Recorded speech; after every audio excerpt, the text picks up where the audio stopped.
Hello and welcome to the Joinery Business Podcast. Today on the show we have a very special guest, Justin Collins from Cabinets by Computer, who's here to talk to us all about what Cabinets by Computer is, his background in the industry, as well as go over their Legends of the Trade initiative.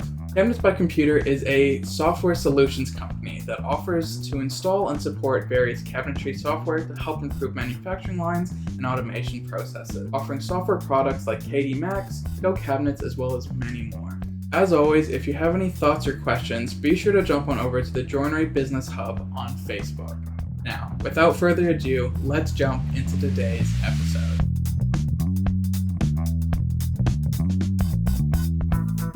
Welcome, everyone, to the Joinery Business Podcast. Today, I have an amazing guest with me. His name is Justin Collins from Cabinets by Computer. Really awesome to have you on the show today, Justin. Thanks for joining us. Thanks so much for having me, Bruce. I'm excited to sit down and have a chat. Yeah, very welcome. So maybe what I'll do, I do this virtually with everybody. I'll just sort of go in a corner and be quiet, and I'll let you sort of introduce yourself and tell us a little bit about you and why you're here today and that sort of interesting, fun stuff to begin with. Yeah, absolutely. So a little bit about myself. So I entered the industry in 2015. I guess before that, the closest thing I had to working in industry in general, not just our industry, and I guess it's probably not even comparatively similar, but I did work at a cheese factory for 12 months as a gap year. So when I finished high school. So definitely at that stage in 2015, coming on board, super new to me. I finished my degree in commerce at Deakin, studied majored in economics and finance. Wow, so, okay, cool. Yeah, it was a really interesting pathway, I guess, to starting. I'd gone down the path of starting a postgraduate degree in teaching as well. Mm-hmm. And given I was studying at the time, pretty broke uni student, I guess, and I was looking for a bit of work on the side and come across an opportunity to do a few casual hours at Cabinets by Computer. So it was all fun things that was right up my alley. So things like data entry and image modifications in Photoshop, building out spreadsheets, and just, I was a bit of a jack of all trades, master of none. And just doing a few hours on the side while I was getting through my degree. So that was fun. I actually got introduced to the business through my girlfriend at the time, who is now my wife. Yep. And it was because her father is the founder and owner, Gary Canart. So, nice little tie there. I'll probably come back to talking a bit around Cabinets by Computer being a family business at heart, and that really being part of our DNA and our fabric. As we've grown, and we're not just a small business anymore.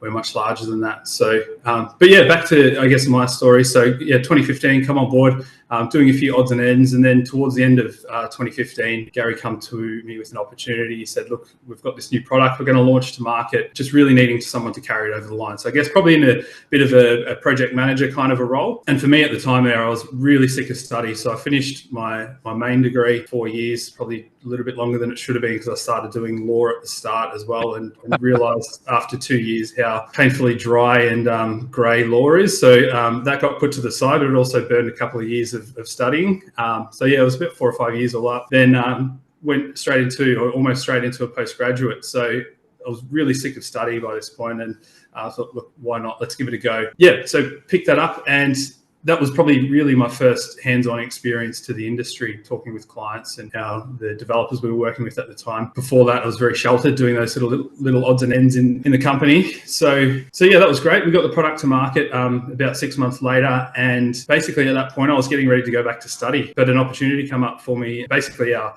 person that was doing our office administration at the time was moving on, and Gary said to me, look, I want you to step in and take over this role. And said to him, no, I'm going back to study. He said, okay, I think you should. I really think you should do it. Just give it 12 months, see how you go. So I said, oh, all right, look, I'll give it 12 months, but I promise you at the end of this, I'm going back to study. And that was 8 years ago now. It was a long time ago.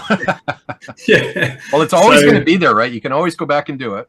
Yeah, and it's funny actually. It's a conversation that has come up along the way. As Gary said, you go back to that when you're 45, 50. You've made your money and you want to give back. Go to that then. But I'm really grateful for the opportunities I've had to date, and it's really turned out to be what I'm doing now is a labour of love for me. So really quite lucky. I know not everyone gets the opportunity to work a job and work in a company that you're really passionate about, and that basically means that don't do a day of work in my life. I get to come to work and work with amazing people.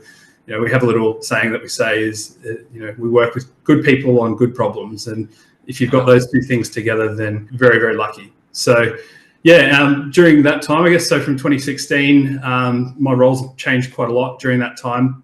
So from that office manager, office administrator kind of role, then moved into more of a sales and BDM kind of role for a few years there, and then sort of landed in the general manager position in I think it was late 2020, early 2021, and really had that opportunity to take over the strategic direction and alignment of the business moving forward. So it's been a hectic few years, but it's been really, really great.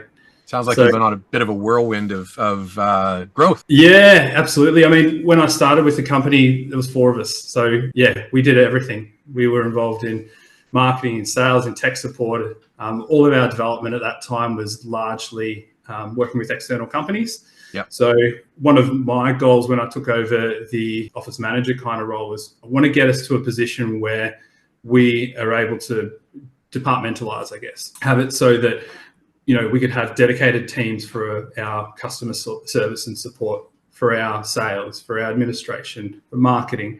Yep. And that has really sort of started and given us really good guidance of, where we want to end up being. And so fast forward, I guess, to now, and we've got 28 people in the company. So it's good. And, going back to, I guess, what I mentioned at the start, being a family business at essence, that's part of our DNA, that's our fabric. And that's really something that we instill in the culture of our team, and really something that we want to also show and be honest with our clients about. We understand, because we've been there, we've been really small, we've grown, we understand challenges, we understand that when you pick up the phone and you want to talk to someone, that's involved and invested. And I think that's probably one of the things that sets us apart from maybe some of our competition or some of the multinational companies that operate in this segment. Is massive corps. You might not actually get to talk to the people that are actually might not be in your time zone too. So and that as well. So we've got an open door policy. Any of our clients can come to our office, can call and speak to myself or the founder.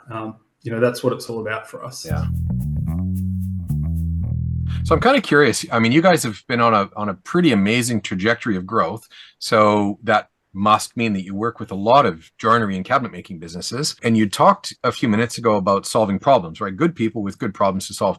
If you were to, I'm going to put you on the spot here a little bit.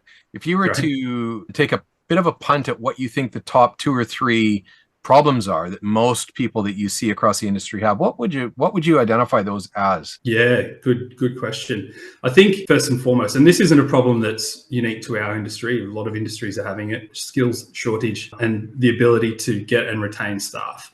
And I think that is a really constant battle, which sort of leads into a whole other range of topics as well. But I think, and I'll sort of touch on that a little bit now, automation being one of those, right? I think that's a really important thing that our industry as a whole needs to consider and really invest in moving forward, because automation in turn can help to reduce those pressures around the need to have people. Not that we shouldn't get rid of people. I think, people are a massively valuable asset, and, they are who we are now is because of our people. So I think skills shortage, definitely. I think also the transformation that the industry is going through at the moment in terms of just the fabric of how it's all put together. So I guess in comparison to, say, European model, where you look, there's really big, large scale manufacturers. There's more smaller companies who are specialists in design, sales, installation. And one of the challenges that we have in Australia is because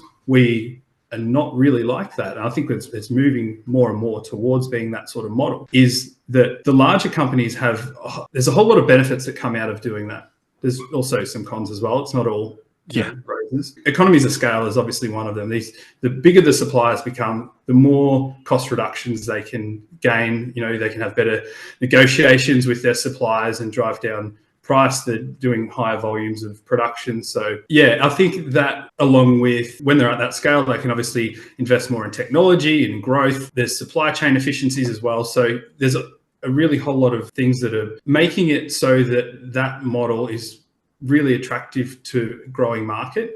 And I think that's something that we're trying to start to contend with a little bit now, moving away from having those, I guess, higher production costs when you don't have the economies of scale, when maybe you've got underutilization of your machines, you can't invest in innovation and research and development as much as you'd like to. So I think that's a challenge. I think the industry as a whole is changing, and that presents its own challenges. Yeah, I think, from our perspective, we see that ever-changing wheel of the industry. It's, there's never we often talk about generations as if there was actually a point where there was this generation stop and this one started. Well, it really isn't like that, right? Things are pretty consistent as things move forward. But certainly what we know about Australia is we're very unique, and modeling ourselves after any other country is the wrong thing to do. And it always was the wrong thing to do. We saw Laminex Industries many years ago try and go to the Chinese model where they made massive amounts of things offshore, and it almost crippled them, right? So now they're going back to rainbow packaging, actually listening to the customer's voice in your area. So I think, my opinion is here in Australia, we have to do what works for us in Australia. Yeah. I realize with my weird Canadian accent, that might sound a little weird, but I am a Kanazi, so I'm dedicated to the Australian market. We can't put anybody more important than our customer, right? So the fact of the matter is our population is not like it is in Europe or any other parts of the world. So we're always going to have a little bit of a different approach to things.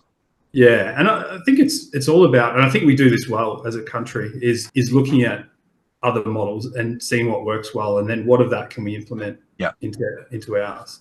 So yes, we're not going to turn full European model, massive suppliers, but what can we learn out of that we can implement in our own processes.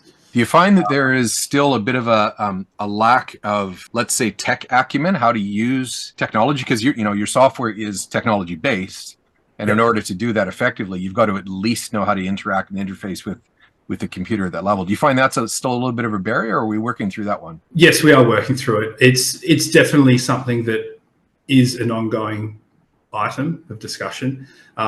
We quite often talk about, when it comes to training, some of our clients, is sometimes we're actually training them reasonably basic computer skills, which is fine. Like that's part of it, right? If we've got to do training with the client and they need to know how to go to File Explorer and get here, or how to clear cache on a browser, or all these sorts of things, that's part of what we do, right? But it's something, it's there and it's relevant, but it also is changing. Like, we're in a higher demographic age-wise industry, but it does change. And, the people of, say, my generation, so I'm early 30s, that have been hands-on with computers all my life. Yeah. The things that we find second nature, some of the clients we deal with find it extremely hard to do.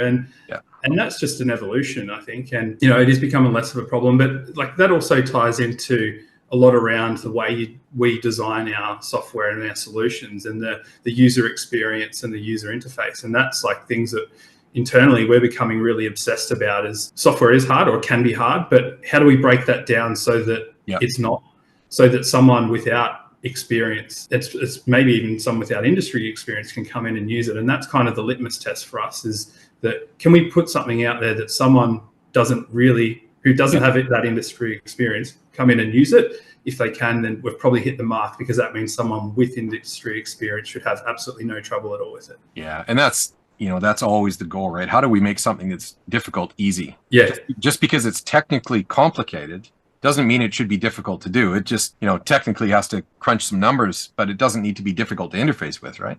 Spot on. Yeah. So tell us a little bit about, I know that you've got this amazing initiative right now called Legends of the Trade. Tell us a little bit about that and where you're going with that. Yeah, sure. Around that. So Legends of the Trade, one of the things we love to do here is do different things right the way through, from the way we approach the market with our products, through the features that we do, through even to the initiatives that we do in-house as part of our team. So one of those things is, I'll take it back, say 4 years ago, we pioneered and ran the National Joinery Survey, which was the first one of its kind. Haven't done one since, but it's certainly on the cards. We'd like to be involved in doing another one. We had 750 respondents to that. We put a massive amount of time and resources in for maybe learn a little bit more about the industry, but more importantly, to give something back. and to create this really valuable resource that people can use to inform their decisions. Because I think that's something that there's some really great forums, there's Facebook pages that people share information on, there's access to resources, but I think we haven't really had that opportunity of a really high level look at a lot of different parts of the industry. So that was the reason why we ran that one, which was pretty cool. And I know I'm going a little bit off topic here, but a really fun thing that happened out of the back of that actually was we were having conversations with a company who approached us to do some advertising on their website, and we got into the discussions. They presented this really nice pitch deck to us of, ROI, and, these are the people that are coming to our website and this is why. And they had actually taken some extracts from the survey that we had done and published, and said, from this survey in 2020, 60% of people are buying online and all this sort of stuff. And the guy's like, did you know that? And I'm like, yeah, I did actually. He's like, really? How'd you know? Oh, have you read this? And I said, yeah, we co-authored it. So, so that was fun. But no, anyway, back to what Legends of the Trade is all about. Legends of the Trade is an initiative that we are doing really to uncover some of the best stories and find some really great connections that have been uncovered in the industry, and people that have been involved in the industry, in its growth, in its trajectory, in order to get it to where it is today. Now, I guess, what does that all mean? We want to talk to people. We want people to submit their ideas. We're looking for the feel-good stories that people can submit a nomination for someone or a picture of some work that they've done or that kind of thing. And it's all about, for us, making some connections with people. It's a networking opportunity first and foremost. And I've had some awesome conversation with people that I've done some interviews with. I'm not sure if you've seen any of the articles we've published on our website and LinkedIn. People like Dean from the ACFA. I've talked to Glenn Argent from Prodeco, who's the Hahn supplier, right through to Thomas Yankin from Rejig Bits, who's doing some awesome things. Yeah, it's been a great opportunity for that. We want to use our platform to publish those stories and tell the people of the industry, who's done great things. Now, how this all sort of started is another sort of fun little tidbit. So one of the things we do here at Cabinets by Computer is we have happy hour on a Friday. So we have end of week drinks, and it's all about spending that time that, from 4 o'clock onwards. We call it pour o'clock actually, because it's time to pour a beer. 4 o'clock onwards, we'll get together, we'll sit down, we'll have a beer or a cup of tea or whatever your poison is. And yeah, just have a talk about how things have happened for the week. What are some funny or good stories that we've heard from our clients? And, from that, we thought, how can we take this further? One of the things that we also like doing here is we like having a bit of fun. Love to have a beer. And actually, I brew my own beer, and I brew beer for our office. So we've got a little beer tap set up in our smoko room. Fantastic. So Friday afternoon, yeah, it's pretty cool. Just put in a fresh pale ale keg this morning. So nice. We'll have to see how that comes out. So yeah, we thought, look, I can't do any large scale manufacturing of beer. So we thought, let's go to a local brewery. We're Geelong based, the brewery in Torquay. Got them to do a contract brew for us and come up with this idea of the Joinery juice lager. And because we don't do things by half, we did a promo video for it and got some really nice branded boxes, which I believe you might have even had one. I was graced by the presence of Andrew a few weeks ago, and I've got 4 of your best in my fridge. Great, you have to let us know how they go down. So yeah, we sort of built this story around what gets people talking, and hanging out with your friends and your colleagues and having a drink and having a yarn is a really good way.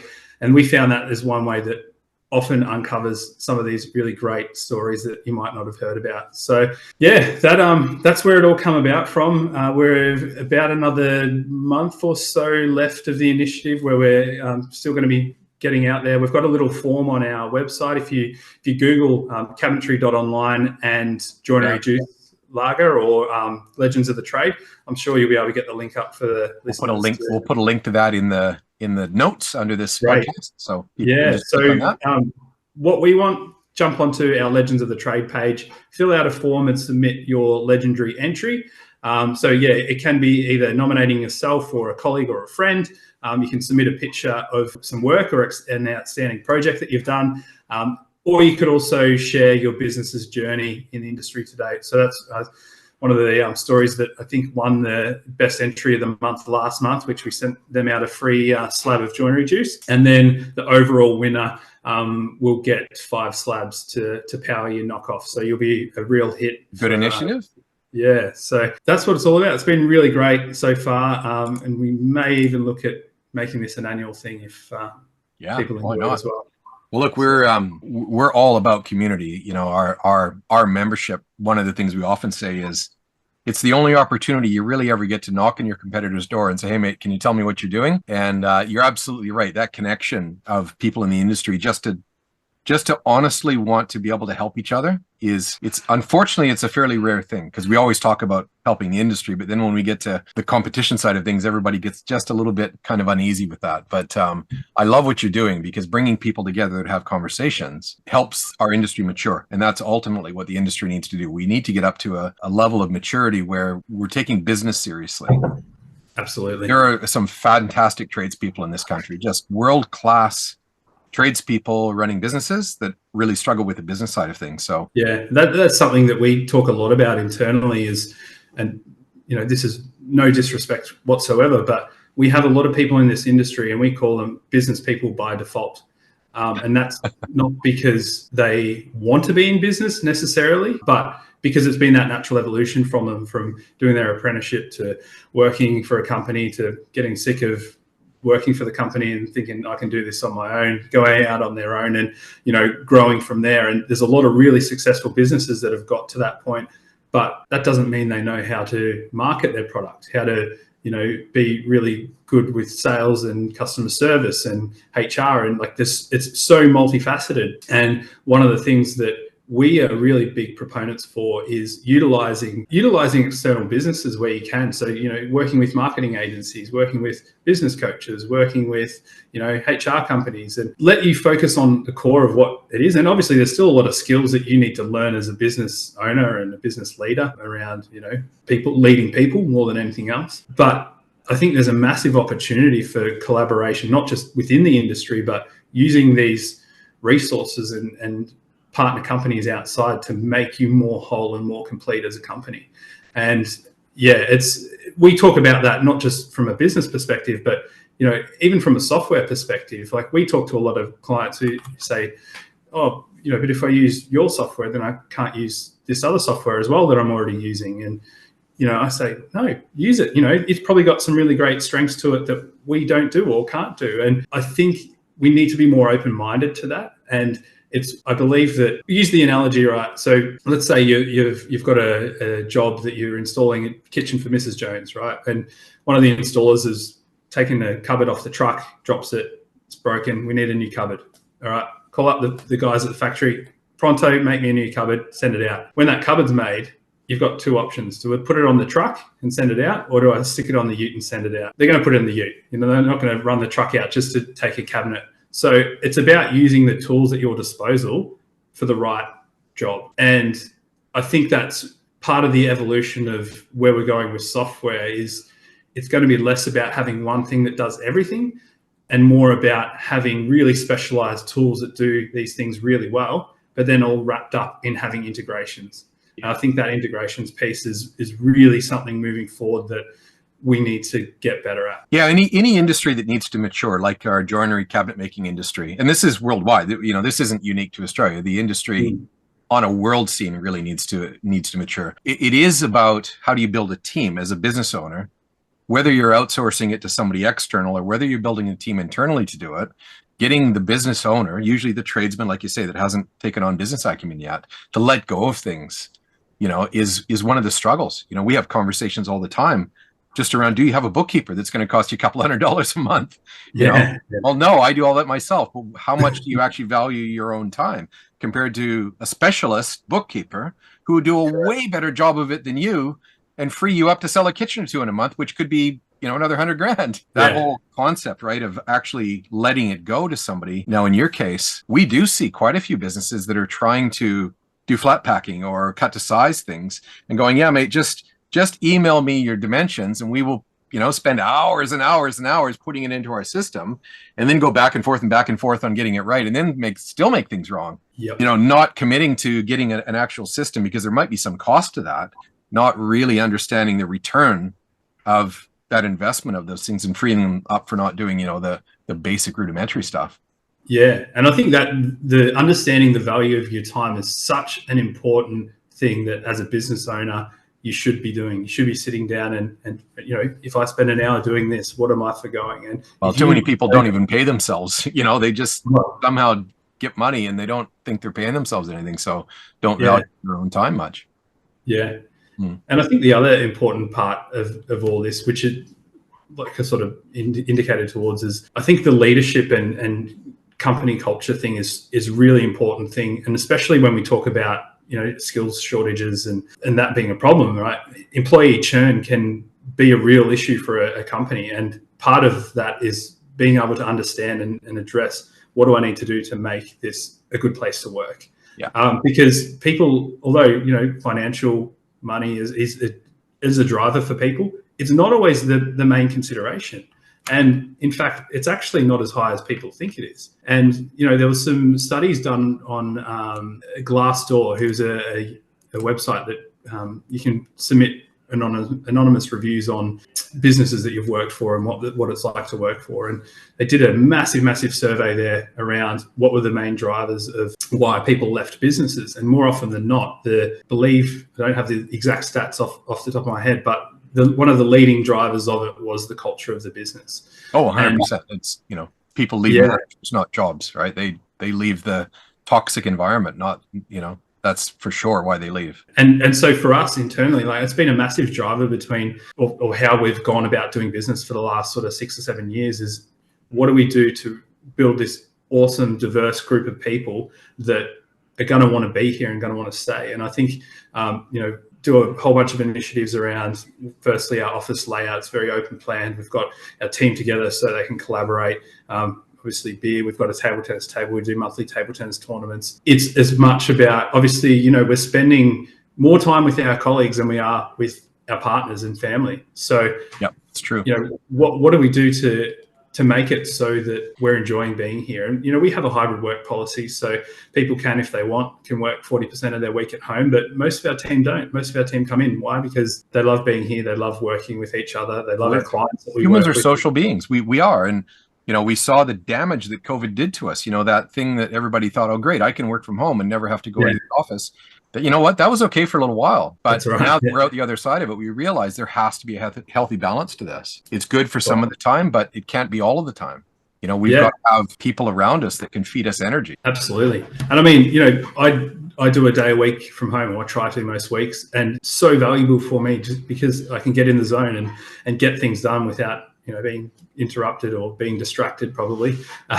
But, I think there's a place for that, and it works really, really well. But yeah, for me, I love that engagement, that interaction with each other. And, I think it really fosters collaboration when you're able to be in the room with someone and it really does hear the problems that people are having. Like, hey, we've had a couple of support tickets come through this week on XYZ. Let's now jump on and create a solution to stop this happening. Well, part of it really has to do with, again, the maturity of our industry, right? And this isn't saying anything bad about the people. It's just where they're at right now. And we as a business, the Joinery Couch, during COVID, like, I'm kind of embarrassed to say this, but the best thing that ever happened to us was a pandemic because the industry kept going as normal, but the businesses really, really needed help. So we got flooded with requests, right?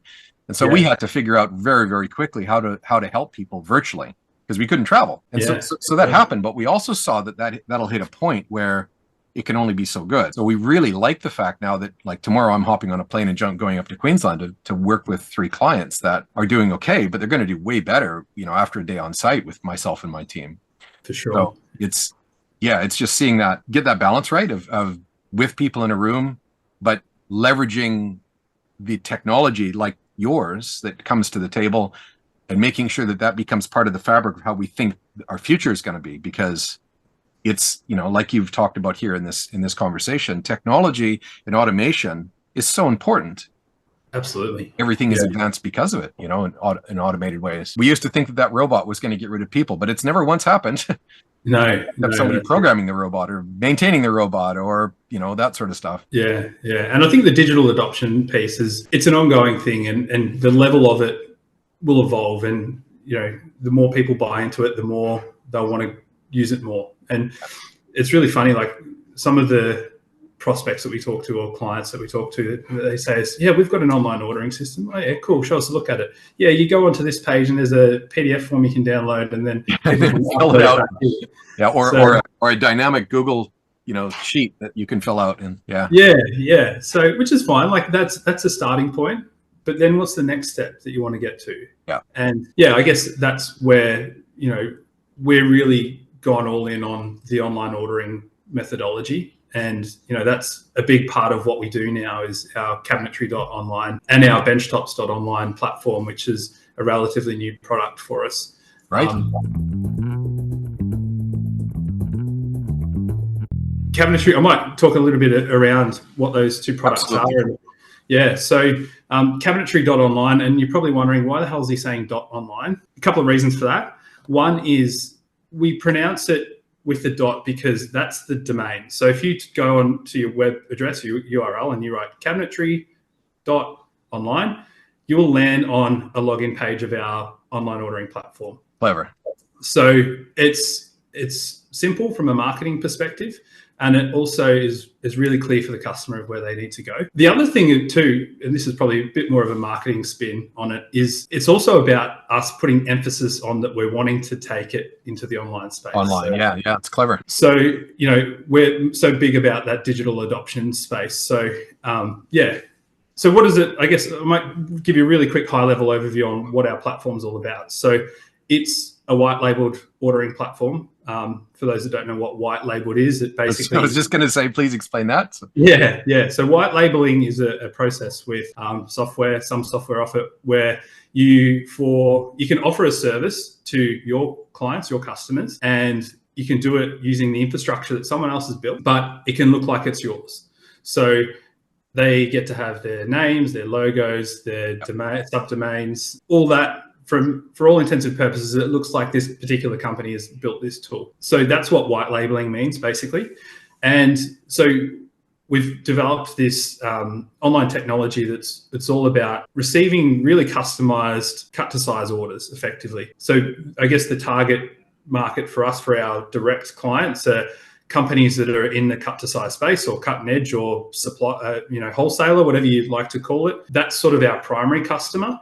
But the main people that are actually using it are their clients. So smaller cabinet makers that don't have infrastructure to cut their own product. Maybe it's builders, could be, designers, home renovation hubs, whatever it may be. So basically in a nutshell, people order customized cabinet product online. It gets quoted instantly based on each of the manufacturers. And that's what we call our direct clients, the manufacturers, based on their product offering and pricing. And then the output of that is we have a job that we produce, that the system will produce. It'll produce a job file.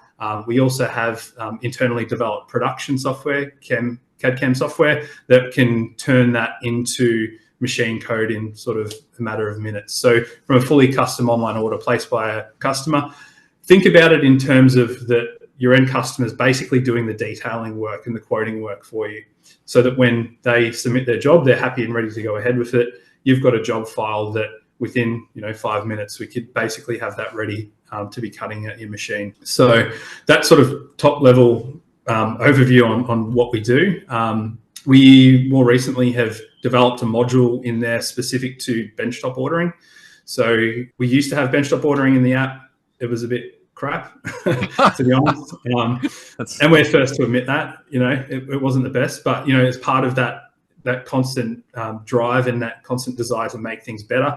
We basically scrapped the lot, start from scratch, and developed this fully new standalone module now, which we can also work with benchtop only companies, so that are producing laminate tops or stone tops. We now have that as a full standalone product that customers can use to offer. Because you jump onto, we did a lot of research around benchtop companies and the way they get their orders in, and a lot is obviously drawing based from their clients, but then there's a massive amount of companies that have the PDF form on their website. You can download, draw in your design, fax or email, or scan, take a picture, and send it back to you. And there's a lot of places that we think we can help with that efficiency in terms of giving a really basic, simple, easy to use interface for customers to place a benchtop order, get a price for it, and get it through, and get a really nice clean image out the other side and some data that they can use. I think that's an important part of the flow, is having that, obviously, that data capture process, but then what do you do with it next?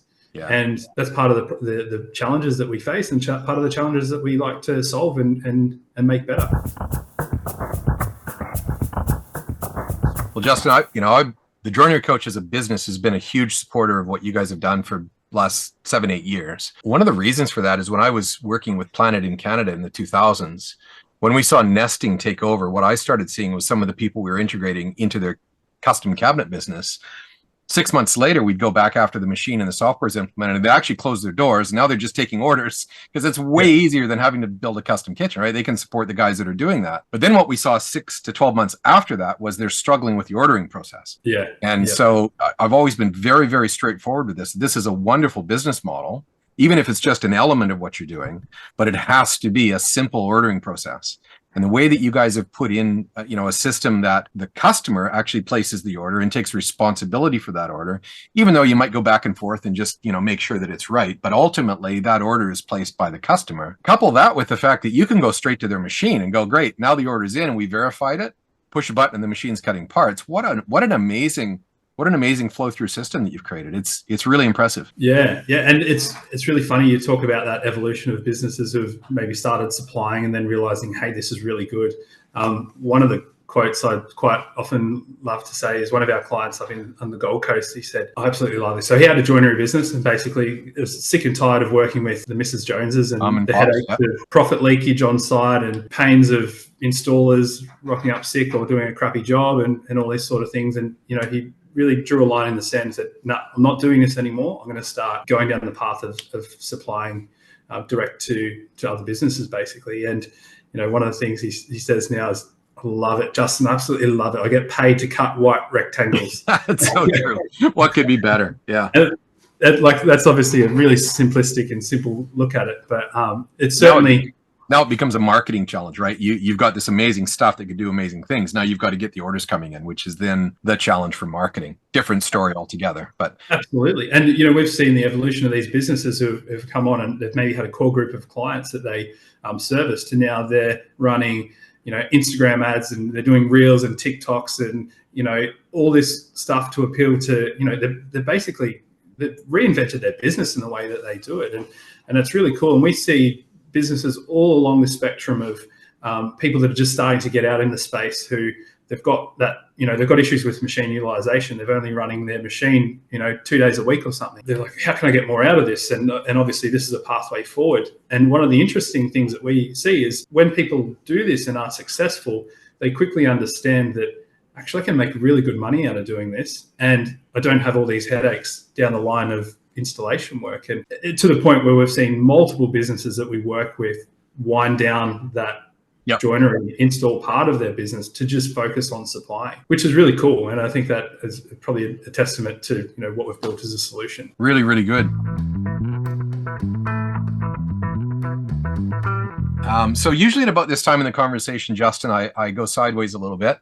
I don't know if you listen to any other podcast, but I've got a really serious question for you. Let's just pretend that for the rest of your life, you can only go and see one concert of any kind. You can only go see one more. And this could be anybody living or dead, but you're only allowed for the rest of your life to see one more concert. Who would you go and see? Oh, that is a good one. I'd probably have to say the Foo Fighters. I was really lucky enough to see them. This was like just towards when, the whole COVID stuff was dying down a little bit, and the Victorian government flew the Foo Fighters over to do a show in Geelong, which is where I'm based. And lucky enough to get tickets, and even lucky enough to go along, because that was Taylor, I can't remember the guy's last name, the drummer who passed away.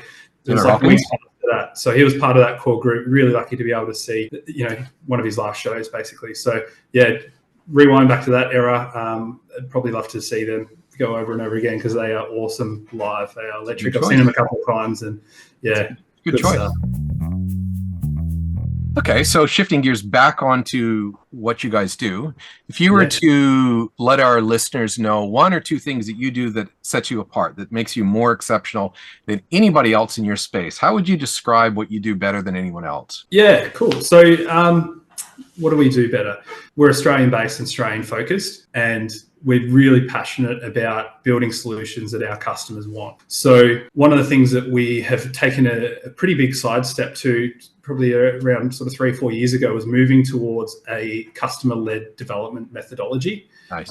which is all about, let's not build the things that we want to do. Let's actually ask the people what they want to do. So that looks like we have a public roadmap. Anyone can get on there and see it. They can see what we're working on, what's next. They can log feature requests. They can vote on other people's ideas. And that really informs what we do next from a development perspective, but also the future of the product and where it's got to go. And I think it's so important as businesses, now this isn't just specific to software, is to listen to your clients and listen to what they want. And so that, for us, has been a real game changer. It's meant that we've been able to work on features that customers really want, that our direct manufacturers really want, and that means happy customers, right? So that's been a real big directional shift for us to do that. And the other thing would be, we are really quick and rapid with our development, we're really agile. We've got 28 in our company, 15 of those are just in the development and QA team. So we do software updates up to twice a week. So we have, super regular. So we generally aim for a Wednesday night and a Sunday night release. And that is things like new features, improvements to the way we do things, if there's any bugs that are in there. So we've got a very rapid development cycle, and it's really iterative. It's constantly changing, and we reinvest massively into the growth of the platform. So one of the things that we're doing at the moment, which is actually scheduled to release this week, which is super exciting. So a bit of a first here for your listeners. So I love it. Yeah, so we are about to implement full 3D product visuals in the platform. So as the user goes through and changes their materials, change their setbacks on shelves, put on contrasting edge strip, all that sort of stuff we're going to show in a full rotatable 3D preview. So that's super exciting. It's probably been the one thing that we've really wanted to do for a while. And I think it's going to be an absolute game changer for the platform, for our manufacturers that are using it, and for their clients that are using it. So amazing. So the little small shop that wants flat pack and doesn't want to invest in design software doesn't have to anymore, because you've got that minimum level of design feature that they'll be able to use. That's right. Yeah. And so we've had like a very rudimentary plan view in the platform before, which towards the end of the year is going to evolve into a full 3D room planner as well. So that's really cool. We're on full send on our development team getting this done, and it's pretty exciting. Cool. All right, Justin, so we've talked about quite a few things. As you kind of just reflect through your mind on what we've talked about so far, is there anything else you'd like to bring to the audience right now that we haven't touched on yet? Yeah, one of the things that I think as a software company we're really keen on, and it's part of our growth moving forward, is we are really, and I touched on this earlier, is talking about how important integrations are going to be moving forward for software. And I think, we've done a lot of work on it to date in terms of integrating with, say, Xero. We're also mapped out, we're currently working on some integrations with Innovera, who's a new company who's doing ERP and some job management sort of software. So that's cool. Having discussions with JobMan as well. So, that's how we see moving forward, is using all these specialist companies that are around us that work on different parts of businesses, and how can we tie those in together so we all work together.